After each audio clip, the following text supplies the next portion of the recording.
പ്രസാദ് വധക്കേസിൽ ഒന്നാം പ്രതി കൊല്ലപ്പെട്ട സാഹചര്യത്തിലും രണ്ടാം പ്രതിക്ക് ഒന്നാം പ്രതിയുമായുള്ള ബന്ധം സംശയാതീതമായി കോടതിക്ക് മുമ്പാകെ തെളിയിക്കാൻ പ്രോസിക്യൂഷന് കഴിയാത്തതിനാലും രണ്ടാം പ്രതി ബാലഗംഗാധര മേനോനെ കോടതി നിരുപാധികം വിട്ടയക്കുന്നു.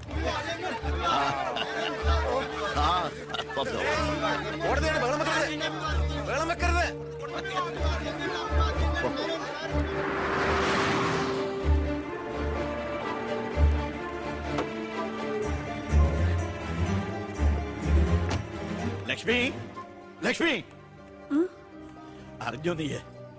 ഞാൻ കേസ് ജയിച്ചടി. ഞാൻ നിരപരാധിയാണെന്ന് കോടതിക്ക് ബോധ്യായി. പത്രക്കാരുടെയും ടിവിക്കാരുടെയും മുമ്പിൽ വെച്ച് നിന്റെ പുന്നാരമോൻ വീരവാദം മുഴക്കിയതല്ലേ? ഞാൻ നിരപരാധിയാണെന്ന് തെളിഞ്ഞാൽ എനിക്ക് വേണ്ടി മന്ത്രിസ്ഥാനം രാജിവെച്ച് ഒഴിഞ്ഞോളാമെന്ന്. നീ ചെന്ന് പറയണേ അവനോട് രാജിവെക്കാൻ. നിങ്ങൾക്ക് എന്താ ഭ്രാന്ത് പിടിച്ചോ? ഭ്രാന്തായിരുന്നടി, അധികാരം കയ്യില്ലാത്ത എന്റെ ഭ്രാന്ത്. എനിക്ക് അറിയാൻ പാടില്ലാണ്ട് ചോദിക്കുക, നിങ്ങൾക്ക് ഇതുവരെ മന്ത്രിയായി കൊതി തീർന്നില്ല? ഇല്ല, എന്റെ ഏറ്റവും വലിയ ലഹരിയാ അധികാരം, മന്ത്രിസ്ഥാനം. മനസ്സിലാവില്ല നിനക്കൊന്നും. എനിക്ക് മന്ത്രിയായിട്ട് തന്നെ ജീവിക്കണം, മന്ത്രി കസേരയിൽ ഇരുന്ന് തന്നെ മരിക്കണം. നിനക്കറിയോ, അധികാരം നഷ്ടപ്പെട്ടത് മുതൽ മനസമാധാനത്തോടെ ഞാൻ ഉറങ്ങിയിട്ടില്ല. വീണ്ടും മന്ത്രിയാകുക എന്നുള്ള എന്റെ ഒരു വാശിയാടി. നീ അവനോട് വാക്ക് പാലിക്കാൻ പറയടി. ഇതൊക്കെ നേരിട്ട് ചെന്ന് പറഞ്ഞാ മതി. എന്താ നിനക്ക് പറഞ്ഞ? എന്നെ കൊണ്ട് പറ്റില്ല, അത്ര തന്നെ. ഓ, മന്ത്രിസ്ഥാനം പോയതോടെ നിനക്ക് പിന്നെ വേണ്ടതായില്ലേ? എന്നെ അനുസരിക്കാൻ കഴിയില്ലെങ്കിൽ പൊയ്ക്കോ ആഭ്യന്തരമന്ത്രിയുടെ വീട്ടിലേക്ക്. ബാക്കിയുള്ള ജീവിതം മോന്റെ കൂടെ തന്നെ അവിടെ. എന്താ അച്ഛ ഇങ്ങനെ? അച്ഛനൊഴികെ ഈ നാട്ടിലെല്ലാവരും വാനോളം പുകഴ്ത്ത ഏട്ടന് ഇങ്ങനെ ഒരു മന്ത്രിയെ കിട്ടിയതിൽ അഭിമാനിക്കുക. മക്കൾ തങ്ങളെക്കാൾ വലുതാവണമെന്ന് എല്ലാ അച്ഛനമ്മമാരുടെ ആഗ്രഹം.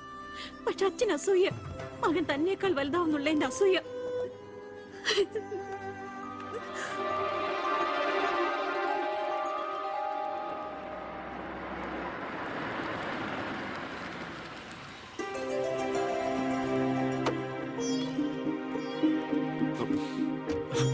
അമ്മേ, ശാരി, ഇത് ആരാ വന്നിരിക്കുന്നത് നോക്കിയേ.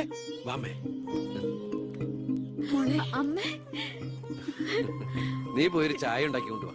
നിന്റെ കൈപ്പുണ്യം അമ്മ അറിയട്ടെ. വാമേ. അമ്മയ്ക്ക് ഇങ്ങോട്ട് വരാൻ അച്ഛൻ പെർമിഷൻ തന്ന നിലയ്ക്ക് അമ്മയുടെ ഈ വരവിന് എന്തോ ഒരു ലക്ഷ്യമുണ്ടല്ലോ. എന്താ എന്താ അമ്മയുടെ മുഖത്തിനൊരു വാട്ടം? ഇത് സന്തോഷിക്കേണ്ട സമയമല്ലേ? അച്ഛനാണെങ്കിൽ കേസെല്ലാം ജയിച്ചു, മകനാണെങ്കിൽ ഹോം മിനിസ്റ്റർ. ഞാൻ മാറി താമസിക്കുന്നു എന്നതൊഴിച്ചാൽ വേറൊരു പ്രശ്നവും ഞാൻ അമ്മയെ കാണുന്നില്ല. പറയമ്മേ, എന്താ പ്രശ്നം? എന്തിനാടാ നിനക്ക് ഈ മന്ത്രിസ്ഥാനം? നീ രാജിവെക്കണം. അപ്പോ അച്ഛൻ ഇതിനാണ് അമ്മ ഇങ്ങോട്ട് അയച്ചത്? നിന്നോട് യാചിക്കാൻ വേണ്ടിയാണ് ഞാൻ വന്നത്. അമ്മ എന്ത് പറഞ്ഞാലും ഞാൻ ഇതുവരെ അനുസരിച്ചിട്ടേ ഉള്ളൂ. പക്ഷേ ഈ കാര്യത്തിൽ അമ്മേനോട് ക്ഷമിക്കണം. ഇപ്പൊ ഞാൻ അമ്മയെ അനുസരിച്ച അത് എന്നെ ജയിപ്പിച്ചു വിട്ട ജനങ്ങളോട് ഞാൻ ചെയ്യുന്ന വഞ്ചനയായിരിക്കും. അത് തന്നെയല്ല, തുടങ്ങി വെച്ച ഒരുപാട് കാര്യങ്ങൾ എനിക്ക് പൂർത്തീകരിക്കാനുണ്ട്. അതുകൊണ്ട് തൽക്കാലം എനിക്ക് രാജിവെക്കാൻ നിർവാഹമില്ലെന്ന് അമ്മ ചെന്ന് അച്ഛനെ പറഞ്ഞ് മനസ്സിലാക്കണം. കുടുംബ ബന്ധങ്ങൾ മറന്ന് നീ മന്ത്രിയായിട്ടിരുന്ന നാട് നന്നാക്ക്. അച്ഛനും അമ്മയും നിനക്ക് വേണ്ടല്ലോ. അമ്മേ, ഞാൻ പറയുന്നത് നീ എന്നോട് മിണ്ടണ്ട.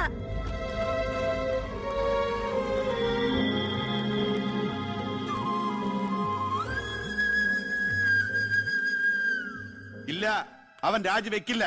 അവൻ രാജിവെക്കുമെന്ന് കരുതിയ നമ്മളാ മണ്ടന്മാർ. ചക്കരക്കുടത്തിലല്ലേ കൈയിട്ടിരിക്കുന്നത്. അധികാരത്തിന്റെ മത്ത് പിടിപ്പിക്കുന്ന സുഖം അവനും അനുഭവിച്ചു കഴിഞ്ഞു. ഇനി അച്ഛന് വേണ്ടി സ്വന്തം സുഖങ്ങൾ ഉപേക്ഷിക്കാൻ മാത്രം വിഡ്ഢിയൊന്നും അല്ലവൻ. സ്വന്തം കുടുംബത്തിൽ വരെ റെയ്ഡ് നടത്തി അവൻ പ്രശസ്തി പിടിച്ചു പറ്റിയില്ലേ? ഇപ്പൊ പത്രക്കാരും ചാനലുകാരും എന്തിന് പ്രതിപക്ഷം വരെ അവനെ പൊഴുത്തുകയല്ലേ? അവൻ നാട് നന്നാക്കുക, എന്തു വേണമെങ്കിലും ആയിക്കോട്ടെ. പക്ഷെ നമ്മുടെ കുടുംബത്തിലുള്ള ഒരു അംഗമെന്ന ഒരു പരിഗണന ഇനി അവന് കൊടുക്കാൻ പാടില്ല. അച്ഛന്റെ മനസ്സറിയാൻ കഴിയാത്തവന് പടിക്ക് പുറത്താ സ്ഥാനം. അച്ഛൻ നോക്കിക്കോ, ഈ ചിറ്റാരിക്കര മണ്ഡലത്തിൽ വീണ്ടും ഒരു ഇലക്ഷൻ ഉണ്ടാവും അച്ഛന് മത്സരിക്കാൻ വേണ്ടി. അച്ഛൻ മുഖ്യമന്ത്രിയാകുന്നത് എനിക്ക് കാണണം. എങ്ങനെ? പുരയ്ക്കുമേതെ ചാഞ്ഞു നിൽക്കുന്നത് പൊന്നുകായ്ക്കുന്ന മരമാണെങ്കിൽ പോലും അത് വെട്ടിക്കളയണമെന്ന പ്രമാണം.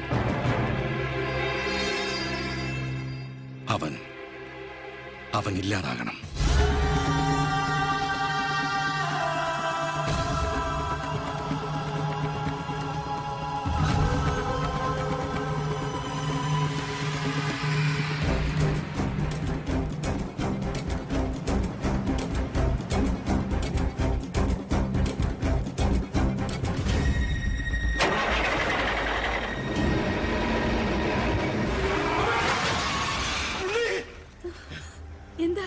എന്തു പറ്റി?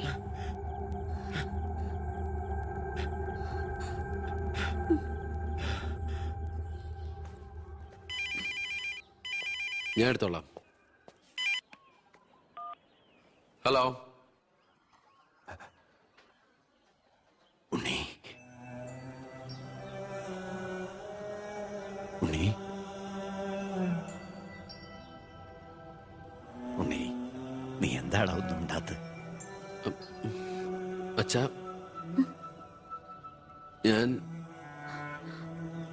എനിക്ക് നിന്നെ ഒന്ന് കാണണം. ഞാനിപ്പോ ഡൽഹിക്ക് പോകാൻ വേണ്ടി എയർപോർട്ടിൽ പോകാൻ നിൽക്കുക. എന്തായാലും ഞാൻ അവിടെ വന്നിട്ട് നീ പോയാ മതി. ഉടനെ എത്താം. അച്ഛനാ,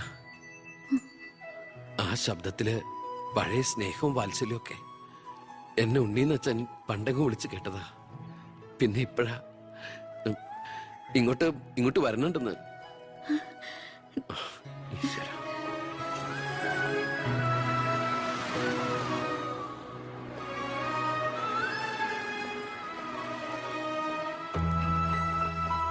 ഞാൻ കാരണം നിന്റെ യാത്ര ബുദ്ധിമുട്ടായി അല്ലേ? ഇല്ല, ഞാനത് അടുത്ത ഫ്ലൈറ്റിനാക്കി.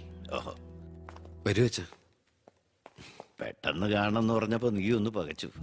ഇനി എന്തിനുള്ള പുറപ്പാടാണോ എന്ന് ഓർത്തല്ലേ? അച്ഛൻ ഇനി ആർക്കും ഒരു തലവേദനയാവില്ല മോനെ. ചെയ്തു കൂട്ടിയതൊക്കെ തെറ്റാണെന്ന് മനസ്സിലാക്കാൻ വൈകി. ശ്രമിച്ചില്ല. അധികാരത്തിന്റെ ലഹരിയിൽ പായായിരുന്നു ഇത്രയും കാലം. പ്രായാകും തോറും കുട്ടികളുടെ മനസ്സാവുമല്ലേ? എന്ത് കണ്ടാലും സ്വന്താക്കണമെന്നൊരു മോഹം. എന്താ ഇപ്പൊ ഇങ്ങനെയൊക്കെ? മുന്നിലേക്ക് നോക്കിയപ്പോഴോ തിരിഞ്ഞു നോക്കിയപ്പോഴോ ഒരു കാര്യം എനിക്ക് ബോധ്യായി. ഞാനെന്ന രാഷ്ട്രീയക്കാരൻ വെറും ഒരു വട്ടപൂജ്യമാണെന്ന്. എന്നിലെ അച്ഛൻ ഒരു മൃഗമായിരുന്നു എന്ന്. പ്രായശ്ചിത്തം ചെയ്ത പാപങ്ങൾക്ക് പരിഹാരമാകുമെങ്കിൽ ഞാൻ മോന്റെ കാലം അങ്ങനെയൊന്നും പറയല്ലേ. മതിയായി, എല്ലാം മതിയായി. ഞാൻ ഇന്നുവരെ അഴിമതിയിലൂടെ ഉണ്ടാക്കിയതൊക്കെ സർക്കാരിന് തിരിച്ചു കൊടുക്കാൻ പോവാ. എന്നിട്ട് ചെയ്ത തെറ്റുകൾ ഏറ്റു പറഞ്ഞ് പൊതുജനങ്ങളോട് മാപ്പ് ചോദിക്കണം. അച്ഛാ, അച്ഛനെ വിശ്വസിക്കടാ. ഇനി നിന്റെ അച്ഛൻ വിശ്വാസവഞ്ചന കാട്ടില്ല. മതി, എനിക്കിത് മതി. ഞാൻ ആഗ്രഹിച്ച പോലെ ഒരു അച്ഛനെ ഈശ്വരൻ എനിക്ക് തിരിച്ചു തന്നല്ലോ. അറിഞ്ഞോ അറിയാതെയോ അച്ഛനെ ഞാൻ വേദനിപ്പിച്ചിട്ടുണ്ടെങ്കിൽ അത് ഇങ്ങനെ ഒരു അച്ഛന്റെ മകനായിട്ട് ജീവിക്കാൻ വേണ്ടിയിട്ടാ. ഇനി എന്റെ അച്ഛന് വേണ്ടി ഈ സ്ഥാനമാനങ്ങളൊക്കെ ഉപേക്ഷിക്കാൻ എനിക്ക് സന്തോഷമേ ഉള്ളൂ. വേണ്ടടാ, എനിക്ക് ഇനി മന്ത്രി ഒന്നും ആകണ്ട. നീ ശരി, നിന്നെ പോലുള്ള ചെറുപ്പക്കാരാണ് ഇനി ഇവിടെ ഭരിക്കേണ്ടത്. അടുത്ത തലമുറ നിന്നെ മാതൃകയാക്കുന്നത് നിറഞ്ഞ മനസ്സോടെ എനിക്ക് കാണണം. എന്നിട്ട് ഇങ്ങനെ ഒരു മന്ത്രിയുടെ അച്ഛനായിട്ട് ഇനിയുള്ള കാലം അഭിമാനത്തോടെ എനിക്ക് ജീവിക്കണം. ആ മോളെ, വന്നു കയറിയ മഹാലക്ഷ്മിയെ ആട്ടിപ്പായിച്ചവനാ ഞാൻ. എല്ലാ സൗഭാഗ്യങ്ങളും നിങ്ങൾക്ക് ഈശ്വരൻ തരും. നന്നായി വരും. ഉണ്ണി, ഇപ്പൊ എനിക്ക് മനസ്സിന് എന്തൊരു സ്വസ്ഥതയാണെന്നറിയൂടാ. ഇനി എനിക്കെല്ലാം മറന്ന് സമാധാനമായിട്ട് ഉറങ്ങണം. വരട്ടേടാ. ആ, നീ ഡൽഹി യാത്ര കഴിഞ്ഞ് തിരിച്ചു വന്നാൽ ഉടൻ രണ്ടുപേരും തറവാട്ടിലേക്ക് താമസം മാറണം. മറ്റേ മോളെ,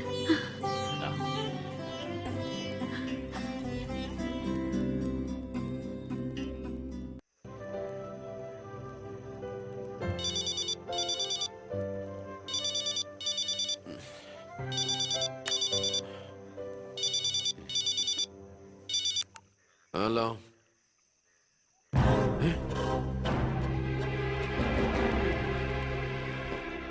എപ്പോ?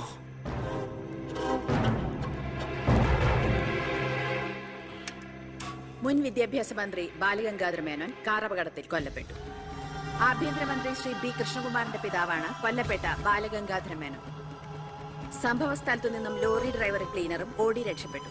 മൃതദേഹം പോസ്റ്റ്മോർട്ടത്തിന് ശേഷം ചിറ്റാരിക്കരയിലുള്ള സ്വവസതിയിലേക്ക് കൊണ്ടുപോകും.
ഇതിപ്പോ ആക്സിഡന്റ് ആണോ കൊല്ലിച്ചതാണോ എന്ന് ആർക്കറിയാം.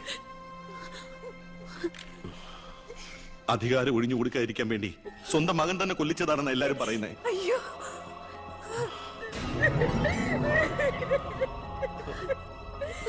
എന്നിട്ട് ആ സമയത്ത് ഒരു ഡൽഹി യാത്രയും ആരും സംശയിക്കില്ലല്ലോ.